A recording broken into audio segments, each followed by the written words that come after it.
Welcome back to another technical deep dive here in the Debug Zone.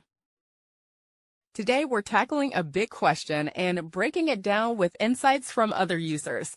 Hopefully this clears up some misconceptions and helps you get the answer you need. So buckle up, stay a little curious, and let's jump right in.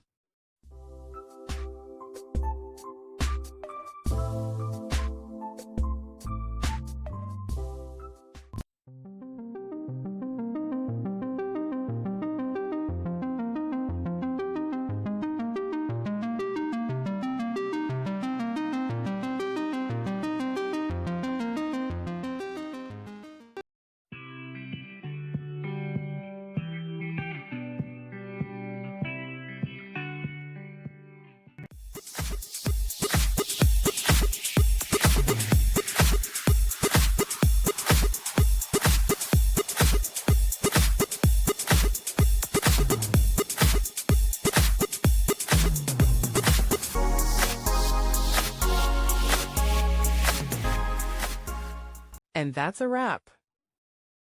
I hope you found the answer you were looking for. If you did, take a second to hit that subscribe button. It really helps out. And let me know in the comments which solution worked best for you. See you next time in the Debug Zone.